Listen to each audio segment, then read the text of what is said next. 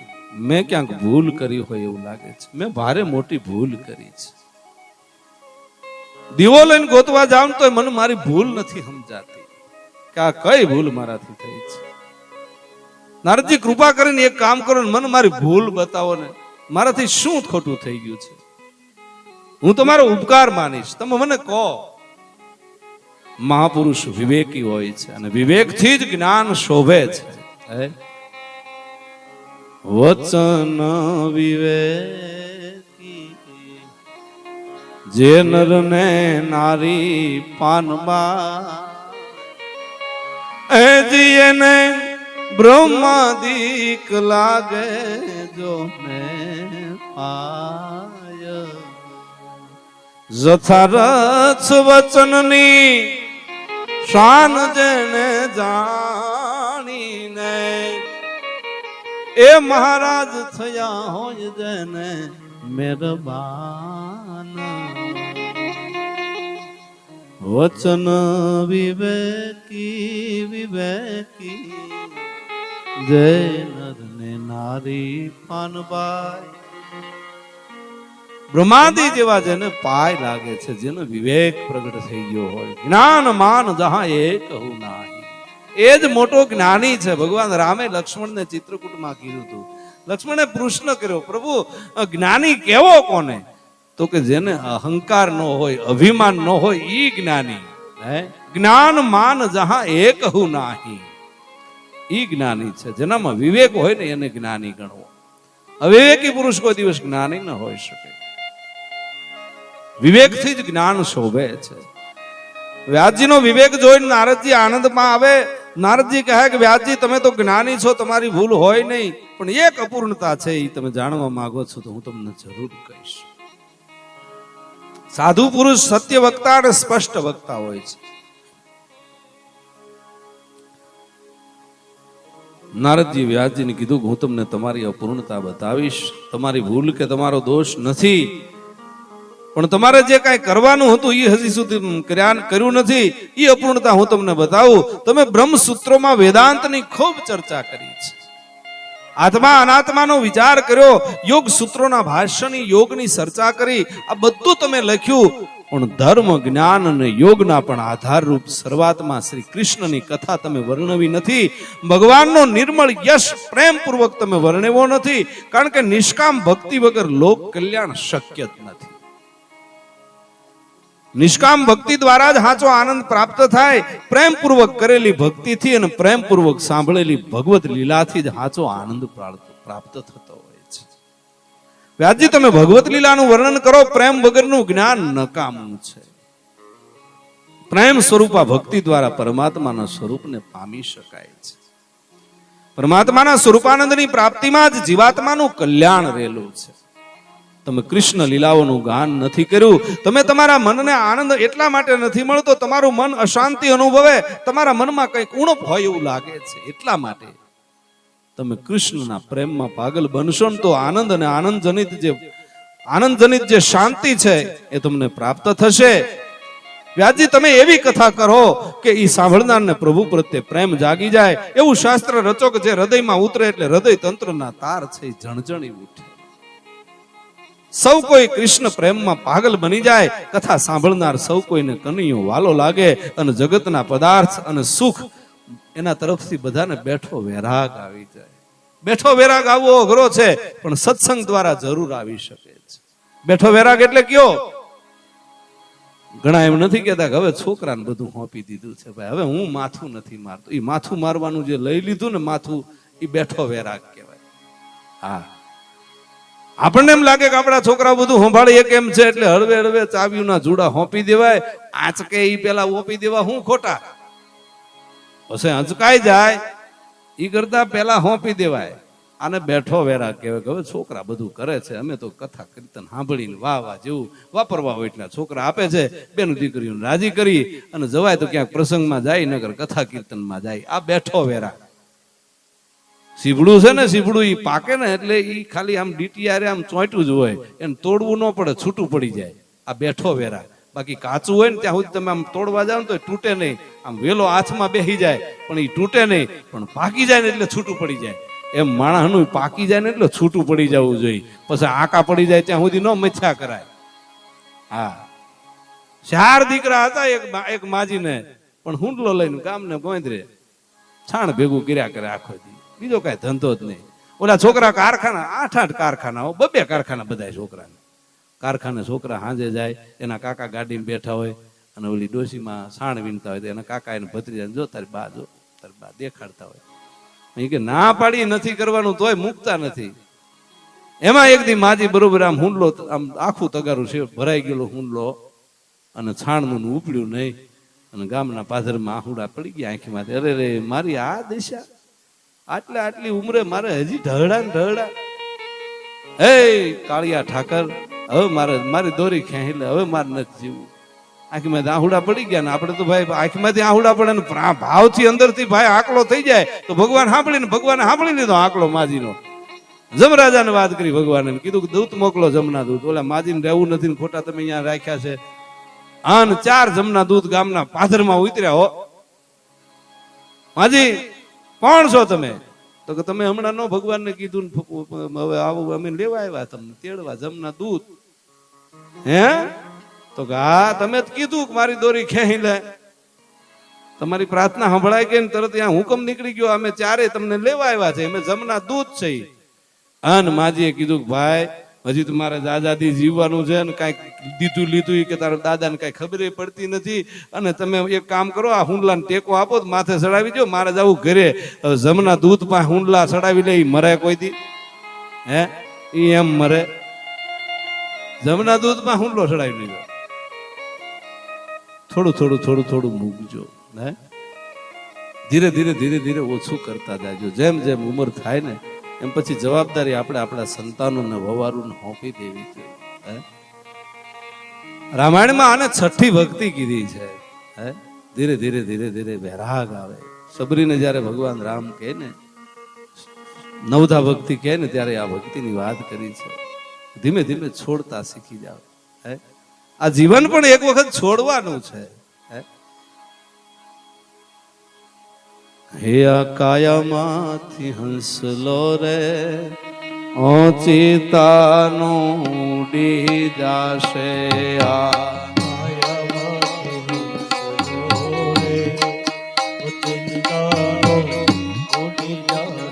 એ કોણ જાણી શક્યું કાળને રે, સવાર કાલ કેવું હશે.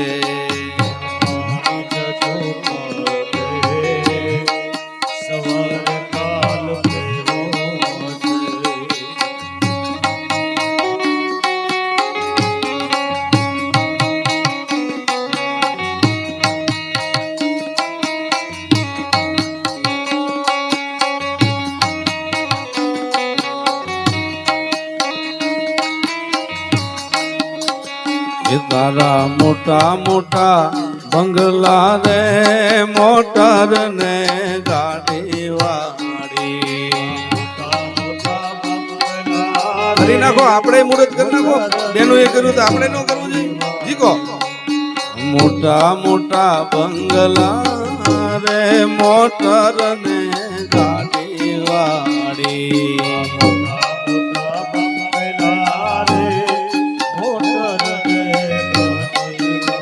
હે પછી મૂડી મેલીને રે ઓચિતાનું તેડું થાશે.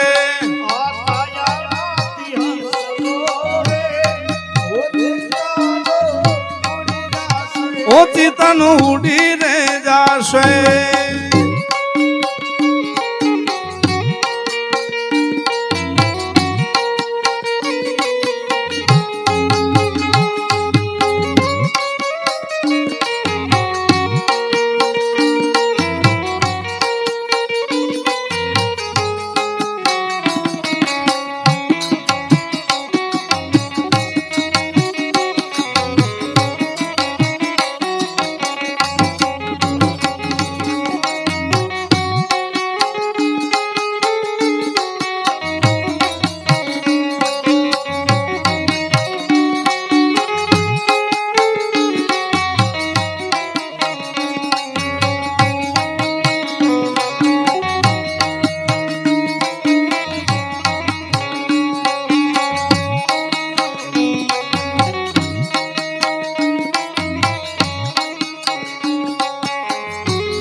મળ્યો રૂડો મનુખ્યો રે ભરી લે તું ભવનું બાથું.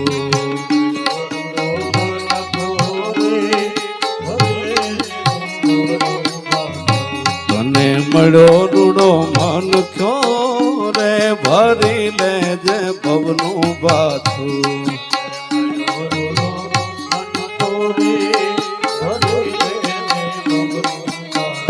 તને સંતો કહે છે રે ફેરો તો તારો સફળ થશે.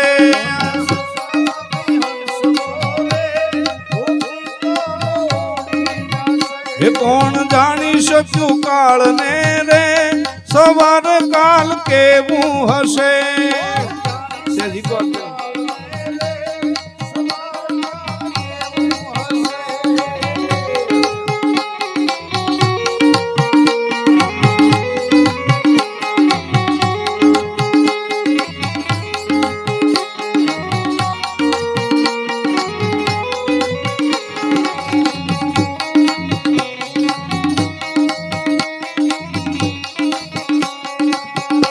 ઓ ડાકોર ના ઠાકોર તારા બંધ દરવાજા ખોલ ખોલ ખોલ ખોલ.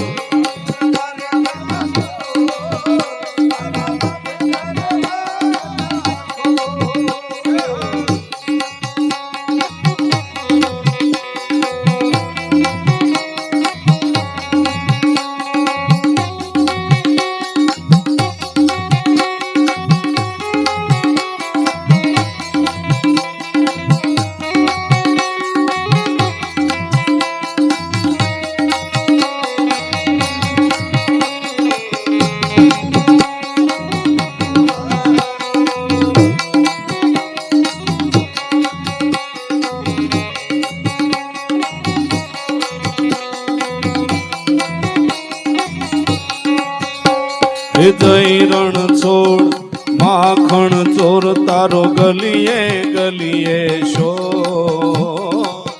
દુનિયાનો દાતાર બનીને કેમ બન્યો છે કઠોર. ડાકોર ના ઠાકોર ઓ ડાકોર ના ઠાકોર તારા બંધ દરવાજા ખોલ.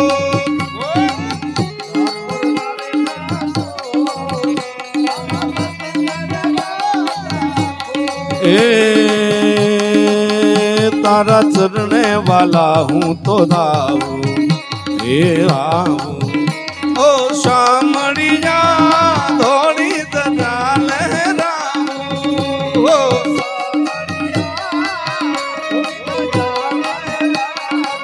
એ તારા રંગે હું રંગાવું એ રંગાવું. ઓ કાનુડા ગુણલા તારા ગાવું.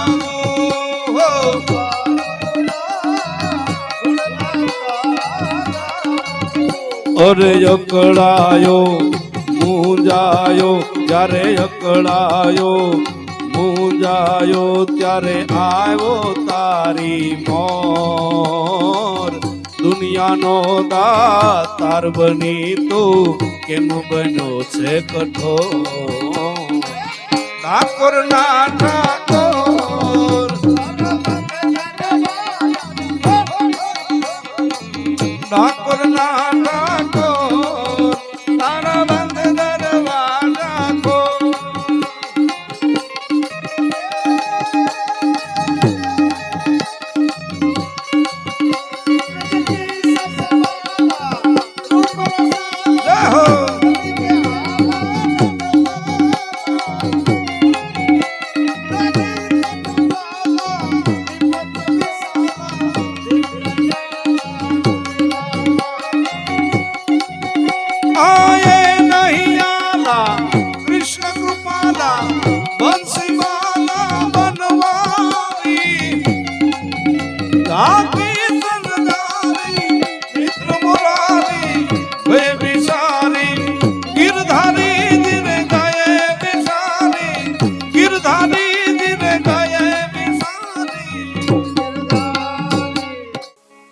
સાંભળો વ્યાસજી, હું તમને મારા જીવનની કથા સંભળાવું. પહેલા હું કેવો હતો અને સત્સંગ અને પ્રભુ કીર્તન દ્વારા હું કેવો બની ગયો એ હું તમને કહું. નારદજી પોતાના પૂર્વ જન્મની કથા કહેવા જાય છે અને એના દ્વારા એ સત્સંગ અને કથા શ્રવણનું ફળ બતાવે છે કે હું આગલા જન્મમાં કેવો હતો અને સત્સંગ દ્વારા મારામાં શું પરિવર્તન આવ્યું. નારદજી પૂર્વ જન્મમાં દાસી પુત્ર હતા.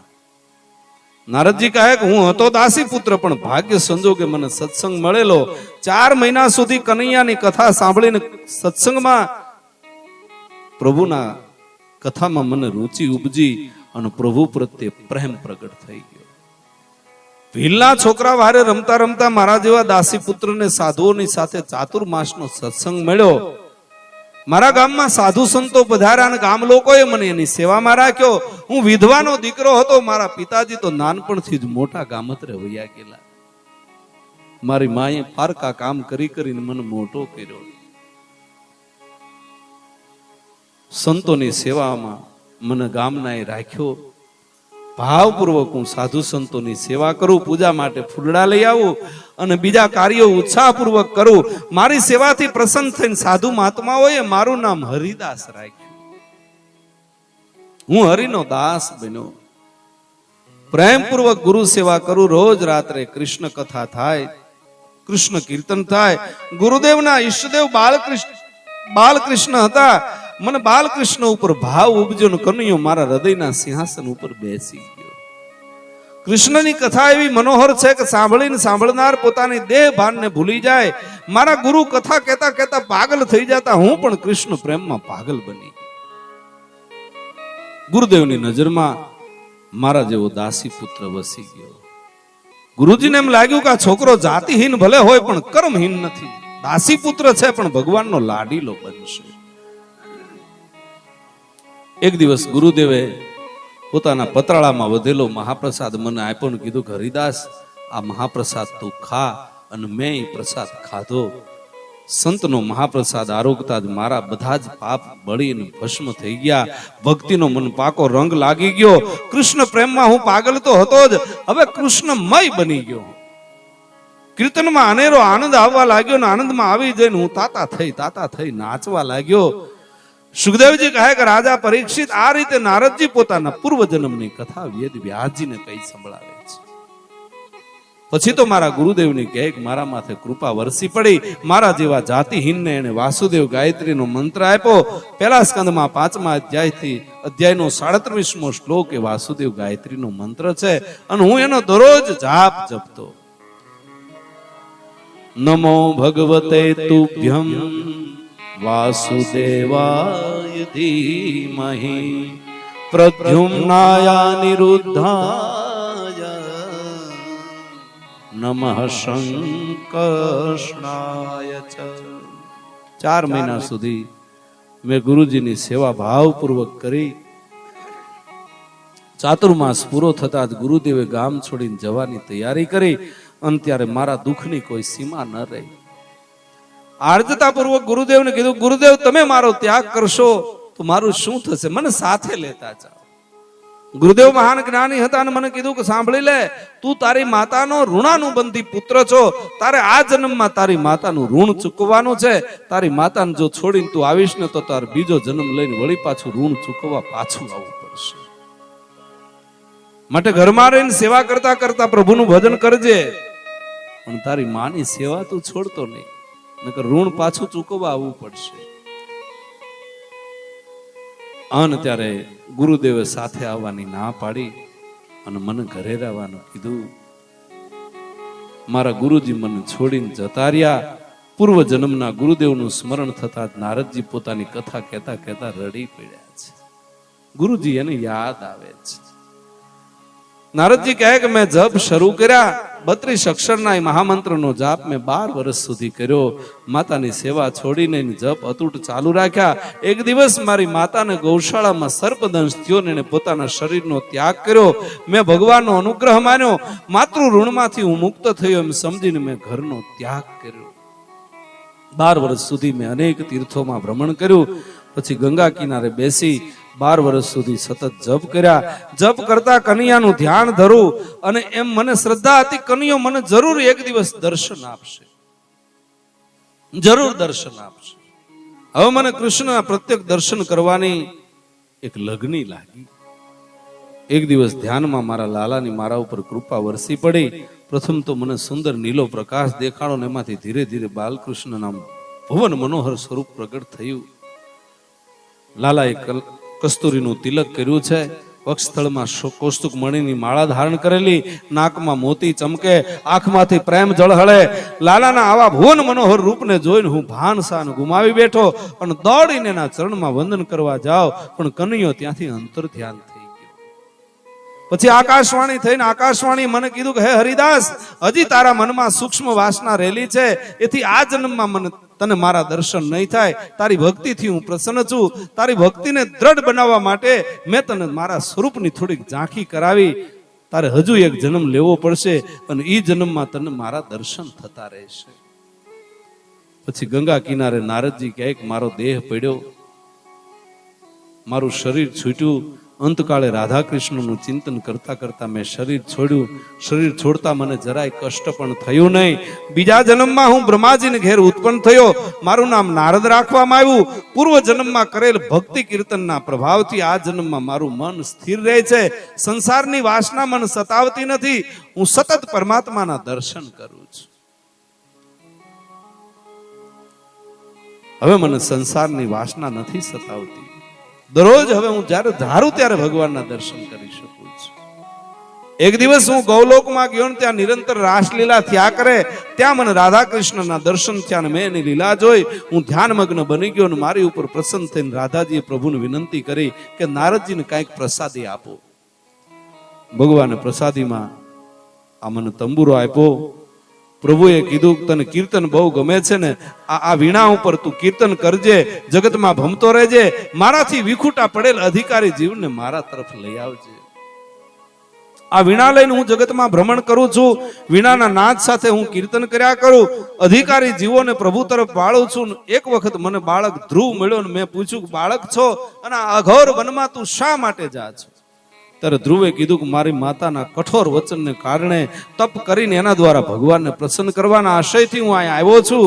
મારે ક્યાં અને કેવી રીતે તપ કરવું એ કૃપા કરીને મને જણાવો.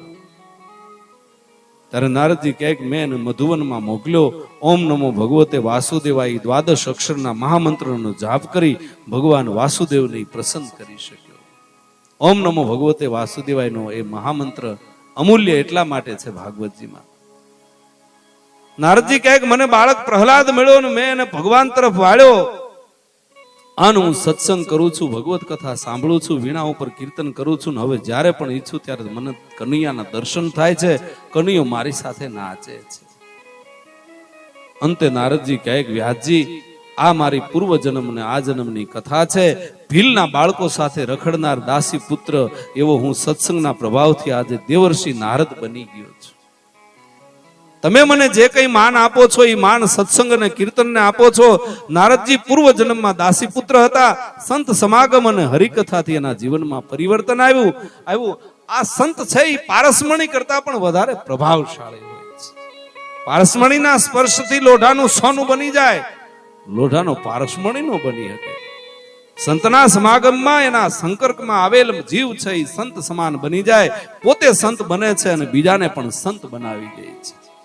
संत और पारस में बड़ो यंत्रो जान, पारस लोहे को कंचन करे और संत करे आप समान.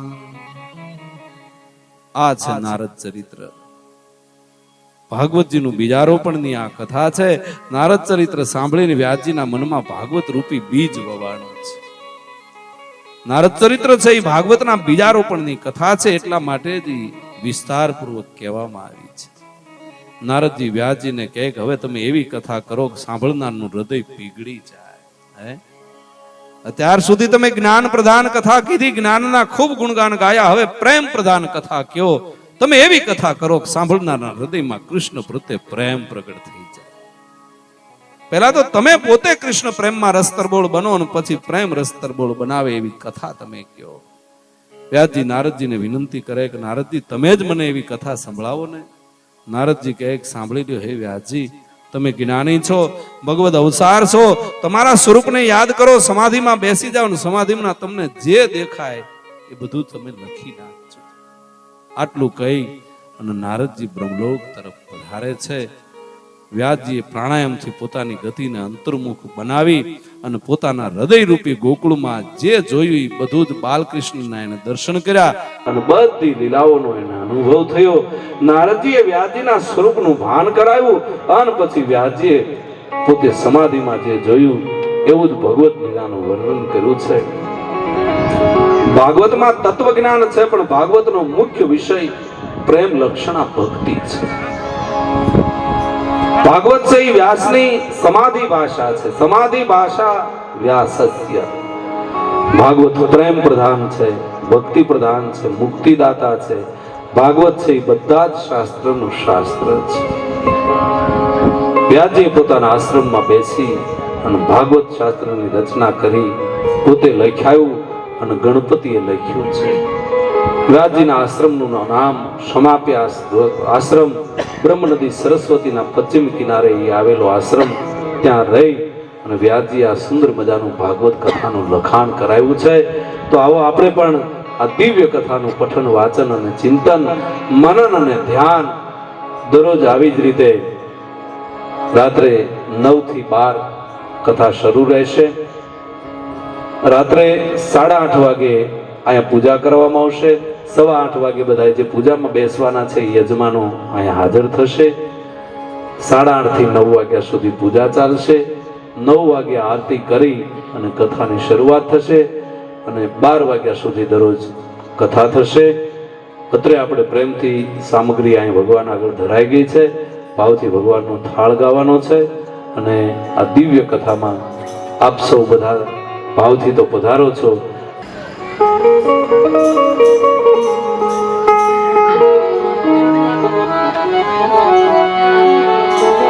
થાળી પાડી અને થાળ આપણે બધા ગાઈશું.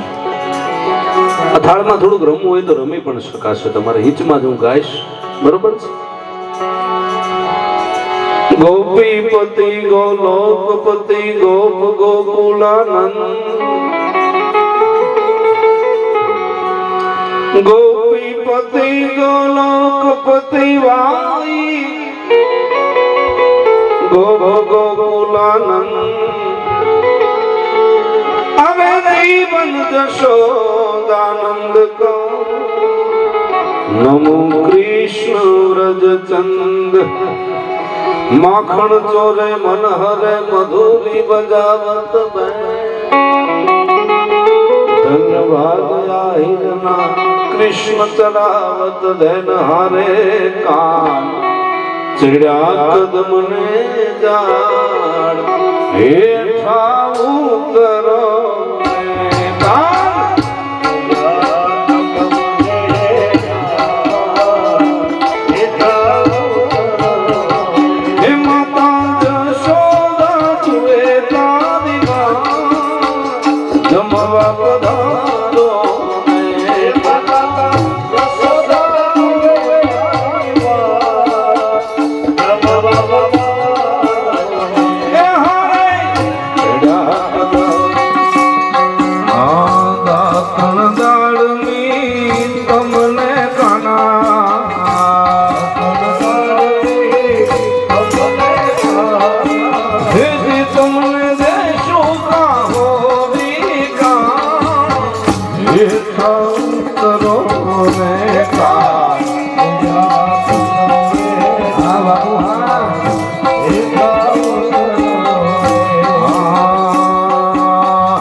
રાજપુરા રે કાના રે જોયા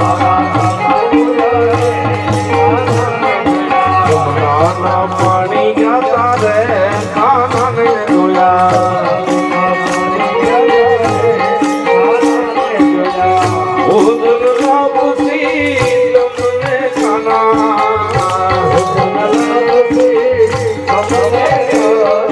હેતી તમને દેશો હા કર્યો કંસા એકા ઉતરો ને કા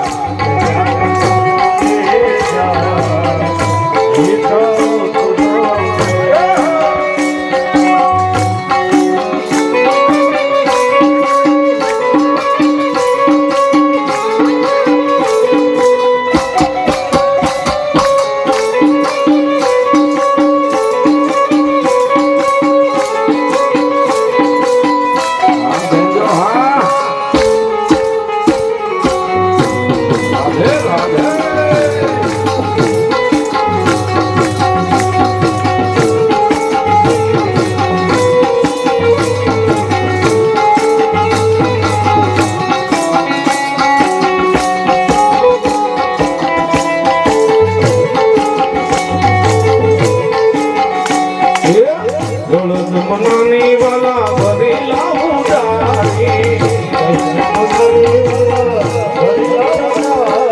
ભેદી તમે આસમાન કરો દિનાના એટલા કરો બેટા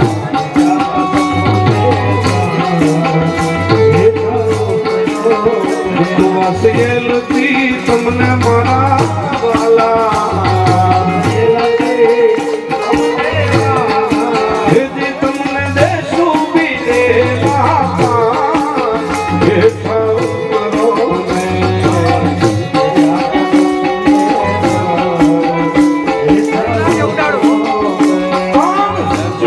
કદમ કેરદાર એઠા ઉતરો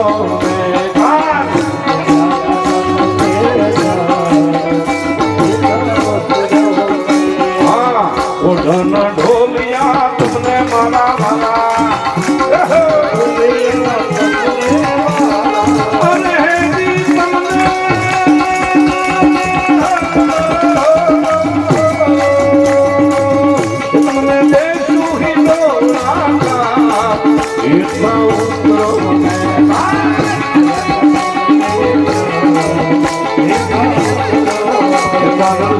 વાલા સ્વામી શંકરિયા તમે ઘરનો મારા ખોશદાર એટલા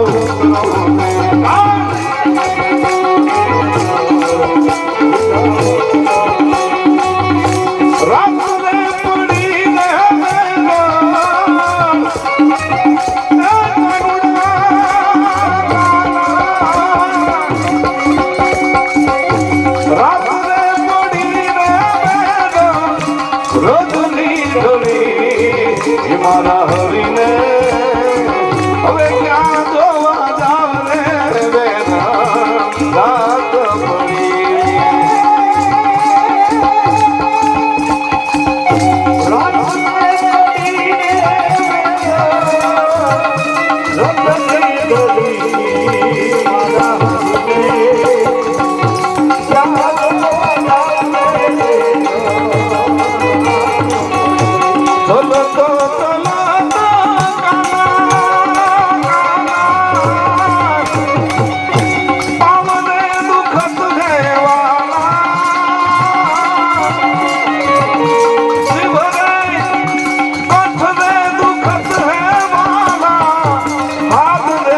પડી મારા હરીને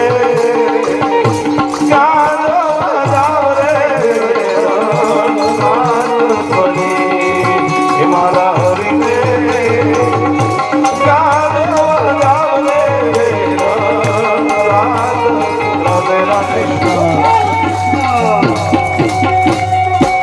કૃષ્ણ કનૈયા કી જય. रामचंद्र भगवान की जय, हनुमान जी महाराज की जय, चामुंडा मात की जय, सर्वे पितृदेव की जय, गौ मात की जय, नमः पार्वती पते हर हर महादेव।